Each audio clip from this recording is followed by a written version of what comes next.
Slate Breakdown. I'm Jason Gilbo, J Gilbo 11. With me is Russell Clay at Russell J Clay. Taking a look at the Sunday all day slate here. 15 gamer.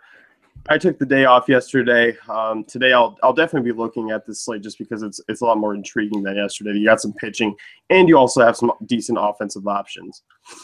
Yeah, I did not take yesterday off, unfortunately, and the day before that. And I mean, we've really been looking at some rough slates in terms of both hitting and sort of pitching. So it's nice to be back to some strong aces on the hill for some cash games here. Yeah, definitely. And jumping right into things, we're taking a look at the start time here. 107, Dodgers and Blue Jays, 8.5 over under. Ross Stripling, Marco Estrada here, over under of 8. Toronto, big favorites, minus 172. And the Dodgers offense hasn't been great to start the season. Mm-hmm. And I think really looking at this lineup, it's not entirely great. And I think you were kind of intrigued by Marco Estrada.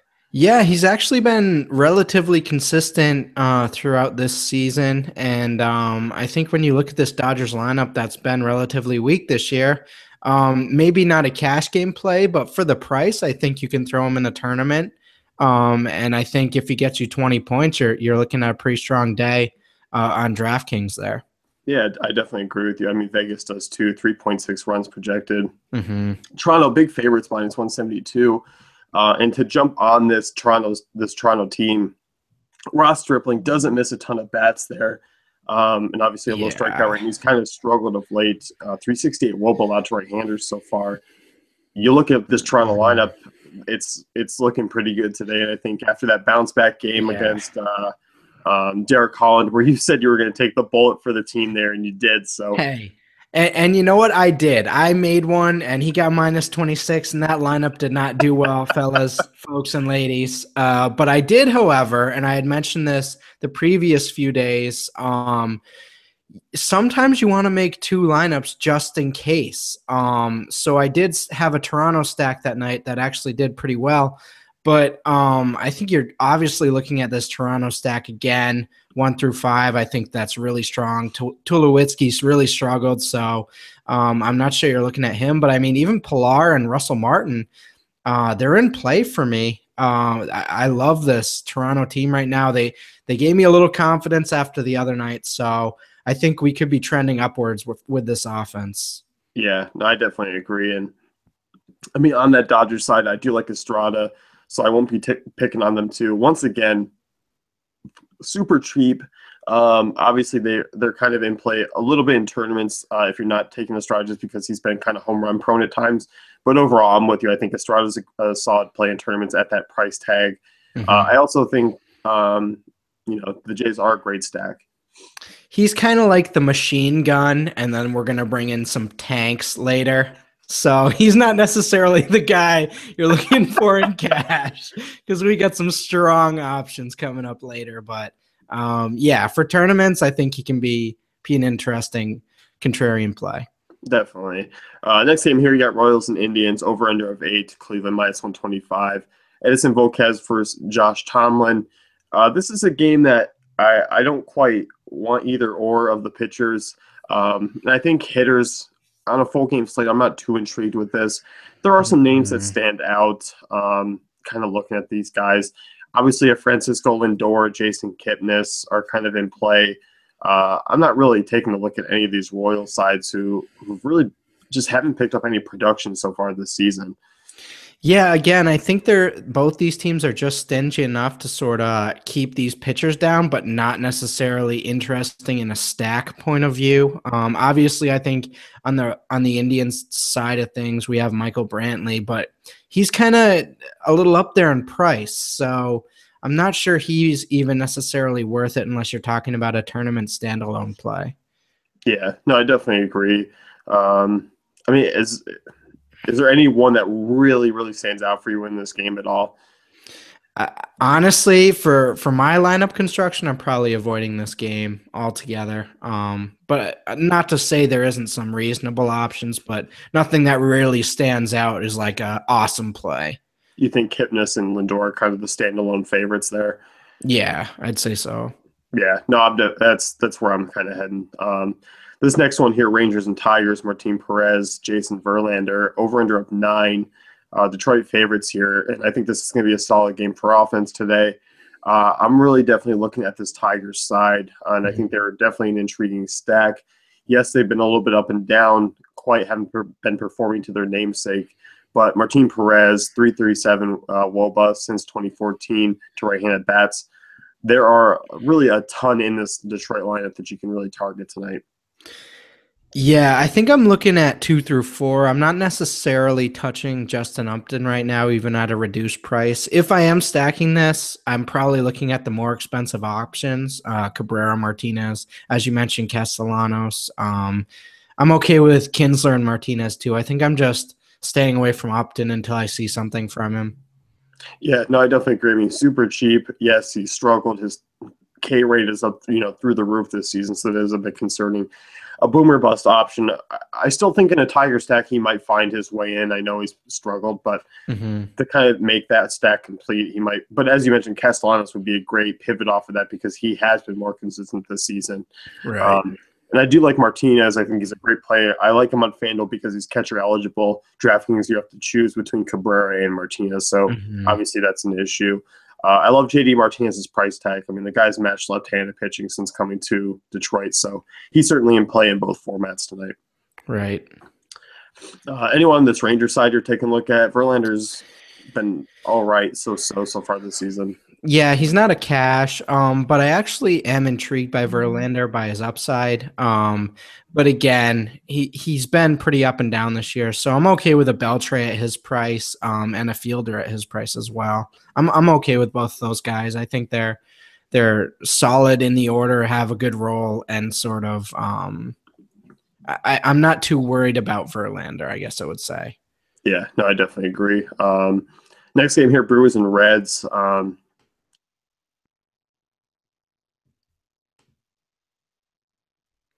In John Lamb, sorry, not Jake Lamb. Going up against here the Brewers here in Great American Ballpark. I really like both sides of this game here. Once again, it's projected to be pretty high scoring in a great ballpark. Looking at those Brewers right-handed bats going up against Lamb, definitely intriguing as far as the stat goes, as far as some one-offs too. Yeah, I mean, you're looking at Lucroy.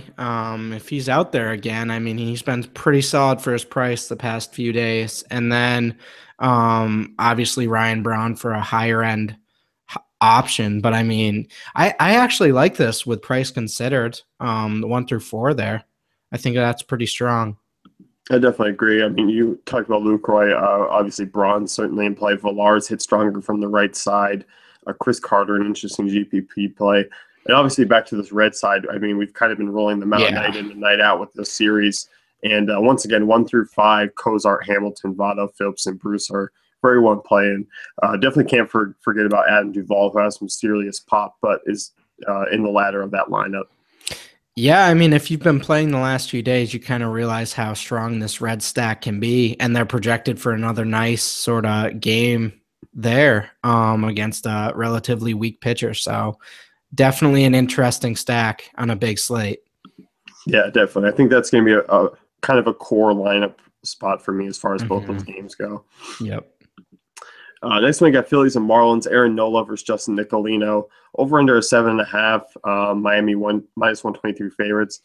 We looked at this slate and you were just like, oh my God, Aaron Nola. You just were like ready to roll. We didn't even get through all of them, and it was just like, ooh, a good pitcher in a good spot.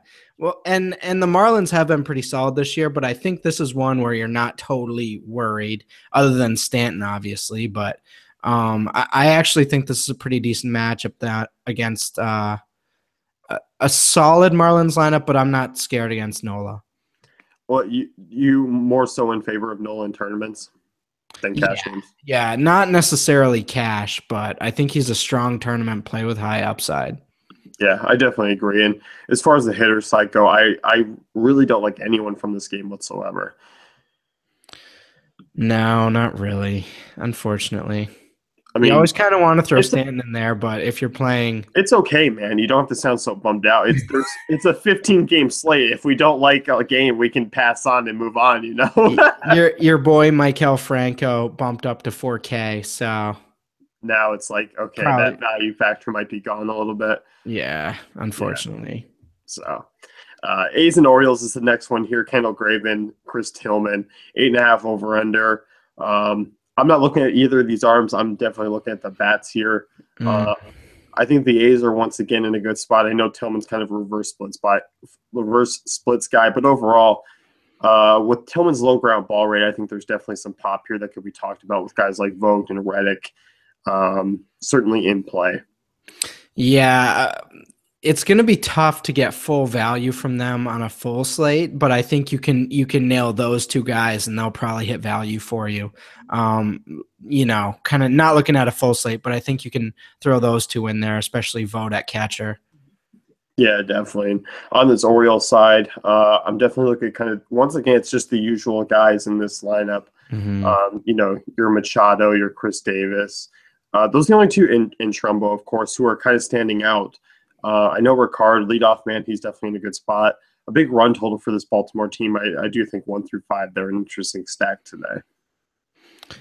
Definitely intriguing. Obviously we know they have the power and Machado up at the front there. But yeah, I mean, this is just a good matchup for them, and Vegas agrees. So my only pause is that it's probably going to be a high-owned sort of group there. So on this big of a slate, you might want to differentiate yourself in the tournament. But yeah, as far as cash games, I'm okay with Machado if you're looking for a high-priced guy. Yeah, no, I'm definitely. Machado's kind of the number one option for me there. 342 WOBA from Kendall Graveman over the last year, 2 right-handed bats, 1.68 home runs per 9. Camden Yard's very friendly, so I think Machado and Trumbo are kind of the 2 right-handed bats that really stand out here. Mm-hmm. Next one here, you got Diamondbacks and Braves, over under of 8, Arizona minus 137 favorites. Mike Foltynewicz pitching for Atlanta. He's obviously a guy who we're going to target against. Patrick Corbin, kind of an interesting GPP play here, going up against the Braves, who aren't that great. He's a favorite, does have some strikeout upside. I think he's certainly in play at his price tag for GPPs. Yeah, and Freddie Freeman used up his home run last night, so they can only get so much from him. I doubt they're gonna put up a reasonable score against Corbin tomorrow. So should be an interesting tournament play. Yeah, definitely. And on this side here, you're looking at really Foltynewicz struggles against left-handed bats. 417 WOBA allowed since last year. Right-handed bats have tagged him too. So I think Arizona is certainly an interesting stack, and really 1 through 5, I am very much in play with them in cash games and GPPs. So let's ask this question: Goldschmidt at 4,900 or Machado at 51? Obviously, they play different positions, but if you're just looking at them purely from a points perspective, who are you taking there? I still think Machado, better ballpark. That's kind of the factor there for me. I think there's better options at first base is a little bit deeper where I can grab another guy for cheaper. Machado, I feel comfortable locking him in. Right. And he's been stronger this season too. So he just has a couple of those extra factors for me for why I would squeeze him into the same lineup. Right. Exactly. But overall, I mean, Arizona, is this the guy? I mean, you've had your pitchfork out for certain pitchers, over the last 2 days. Is he it, or are you saving it? No, I'm saving it. Okay. We're coming for someone. He's not here yet, though. All right. Next game here, we got Twins and White Sox. Tyler Duffy, Jose Quintana. Chicago White Sox, huge minus 191 favorites here, over under of 8. Quintana's been absolutely awesome this season. Twins offense, bottom 10 against lefties so far this season, decent strikeout rates. Obviously, Chris Sale kind of has been a boomer bust candidate, did well against them yesterday. How you liking Quintana? You feel pretty good about that right-handed heavy lineup? You feel safe about deploying him? Yeah, we're coming for the Twins tomorrow. We're coming for them. I see you Twins lineup. You got no shot against Quintana. That's my bold take for tomorrow. No shot. If he gives up 2 runs, I'll do something weird. But yeah, no, I actually like this play a lot. I think with all the other strong arms, he might be a little overlooked here. But I don't necessarily like this Twins offense, and neither does Vegas. And I think he's not going up against necessarily an ace in Tyler Duffy. So good shot at getting a win here, and I think he's got a good shot at putting up some strikeouts. What do you think about his price tag, 10,600? I mean, that's a little steep for where he's been this season. Is that any concern? Or do you feel decent he'll reach that value? We're coming for the Twins. That's all you got to say. Coming for him. Okay. If you haven't been long enough with us here, if he says we're coming for you, that's a strong yes. He's feels completely fine about it. We came for Matt Cain. We saw and we conquered, folks, with the Colorado stack in a bad ballpark. We're coming for the Twins tomorrow. And White Sox bats, I think, are very much in play here. I love Adam Eaton, who's been crushing. Still Jose Abreu. I think who would be my spin down from Goldschmidt for a couple $100 in cash games. I like Abreu here tonight. Yeah, I think that's a good call. I like both of those guys at first base, but I do actually like. I don't know if I like Abreu more, but I think price considered it works a little better, and I do like this White Sox stack a little more than the Diamondbacks. So I'm kind of looking at this 3-4-5 as a cheap, relatively cheap way to get a lot of point potential there. Yeah, I'm definitely with you. Over under 8x. Much of that to come from that White Sox side in U.S. Cellular, which is pretty friendly. Mm-hmm. 210 here, Mariners and Astros, over under of 8.5. Hisashi Iwakuma. Colin McHugh, over under of 8.5 there. It's screaming some runs, and I think on both sides, there's certainly a lot of home run potential. I mean, when you look at that salary, that might scare a few people away from targeting Iwakuma, but he's been really inconsistent this year. So, and obviously Houston has been really strong so far. So I kind of like looking at those guys, even the 4, 5, 6 in that lineup, Rasmus, Gomez, and Tucker. I mean, they're relatively cheap, and I think he's a guy that you can kind of not necessarily go after, but I think you can throw a reasonable stack out there and sort of he has a blow up factor for sure in a tournament. Yeah, no, I definitely agree with you. And Mariners definitely kind of more of a contrarian stack. I still think more so they're just one-offs for me. Those lefties against McHugh. Obviously, it's a great ballpark. McHugh doesn't have necessarily horrible splits against left-handers, so it's not an obvious target. But guys like Cano, Seager, Seth Smith, Nelson Cruz still very much in play in tournaments. Definitely. Next game we got here, Pirates and Cardinals. Garrett Cole versus Michael Wacha, 7.5 over under. This game, it's two quality pitchers against two offenses that don't usually allow a lot of upside. I'm looking at this game. It's just like I don't see enough on either side here that it's kind of like one of those games I just cross off. I don't know if the viewers know what a tamper is, but my eyes lighted up when I saw Garrett Cole on the slate today, and Jason just slowly tampered me down with St. Louis Cardinals facts until I realized that I didn't want to play him. So we're probably not touching him against the Cardinals. Do you think you can target the Cardinals against Cole tonight, or are you just not touching either side of that? It's one of those games that just seems like it's a wash on both sides. Like the pitchers don't have enough upside for me and the batters don't have enough upside for me. It's like they just kind of knock each other off slightly, that there's not a whole lot of fantasy production from either side here. Mm-hmm. So overall, I think it's just kind of a game I fade on a full slate. Unfortunately, yeah. We'll see those pitchers next time. Next one here, Nationals and Cubs. Jake Arrieta, Tanner Roark. Arrieta has that ERA below 1, facing a Nationals team that isn't good against right-handed pitching outside of Bryce Harper and Daniel Murphy, and Bryce Harper in a little bit of slump. Cubs looking for the sweep here at home. I am all over Arrieta yet again. I don't care about the price tag. There's enough value on a full slate.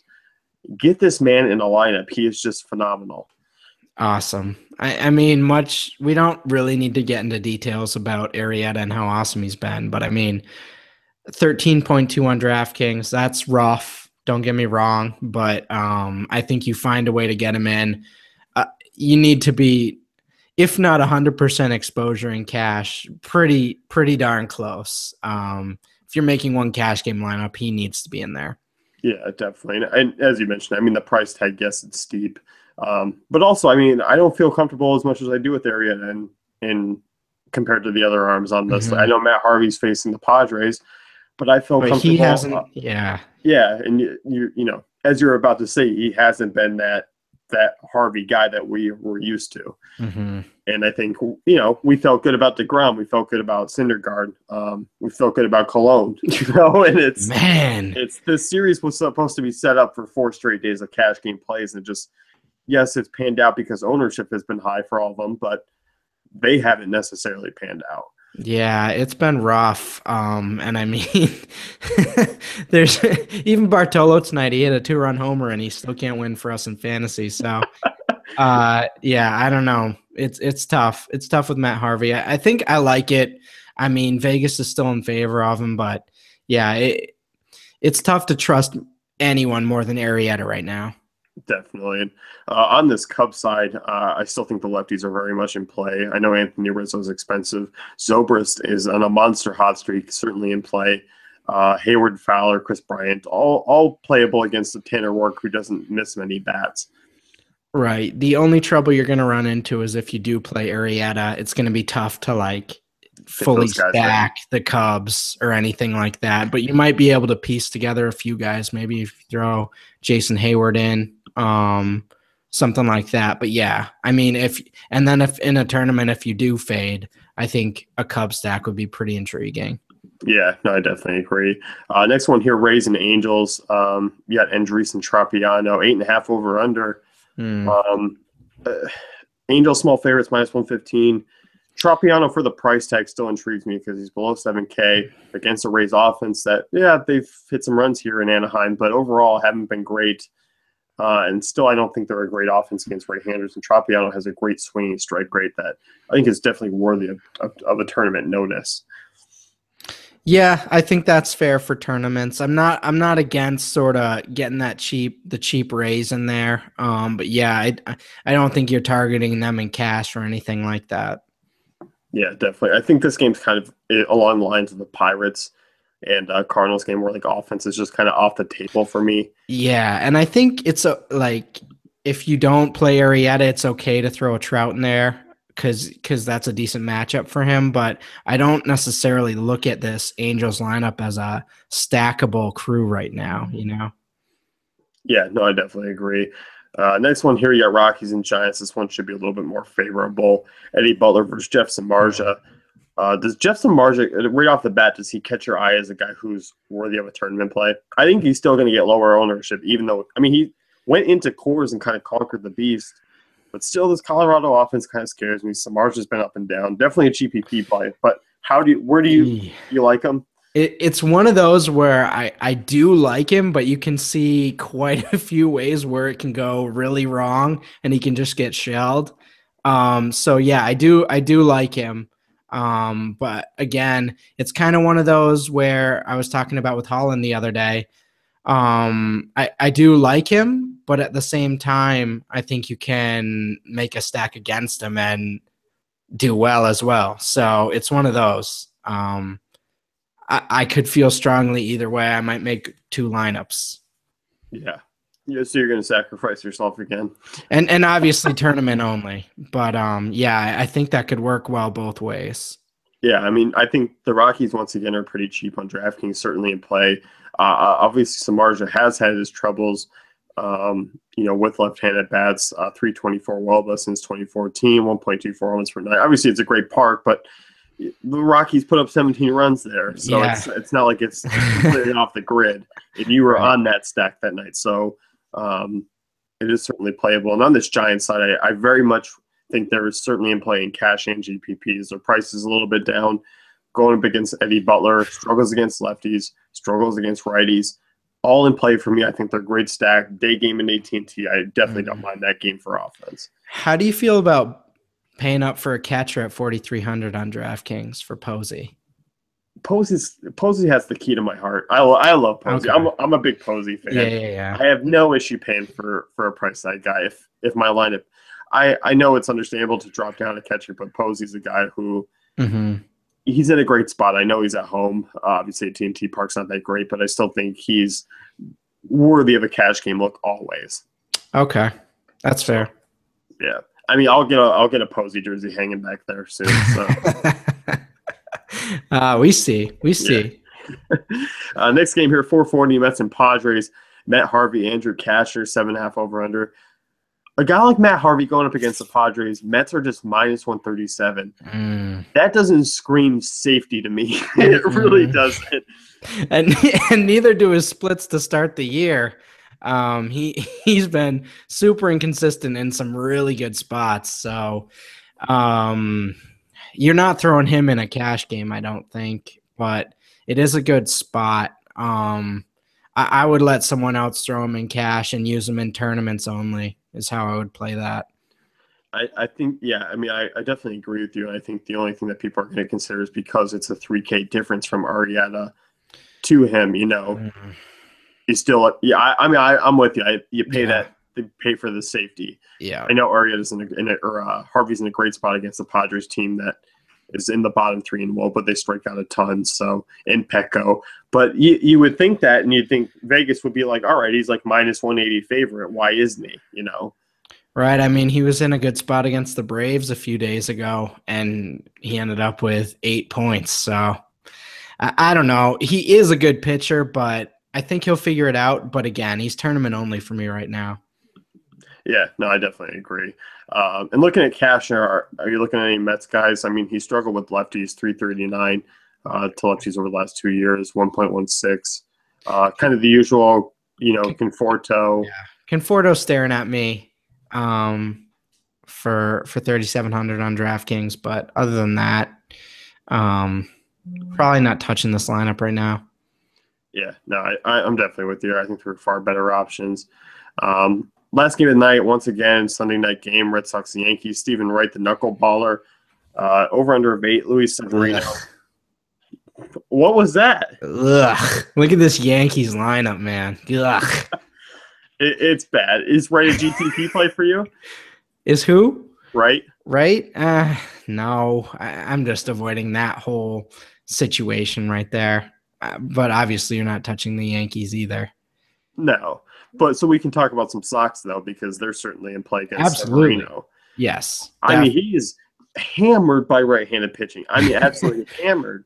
363 WOBA, 2.29 home runs per 9 is through the roof. And, I mean, obviously Ortiz is in play from the left side, but I think definitely Mookie Betts, Pedroia, and Bogarts, once again, Hanley as well. I'm looking play in this ballpark. Hanley's the interesting one for me there because I think you might be able to get a little lower ownership because he's in the 5th spot and at first base. But yeah, I'm really liking this Red Sox sort of group of righties there.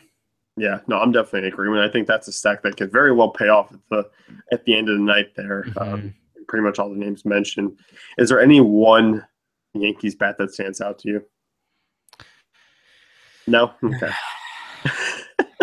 I mean, I liked Mark Teixeira 5 years ago. He was really good then.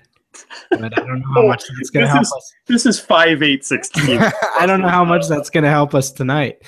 Yeah, that pretty much sums up this Yankee spot right now. I know it's a knuckleballer. Obviously, in that ballpark, there might be some runs. But overall, we're definitely looking at that Red Sox side.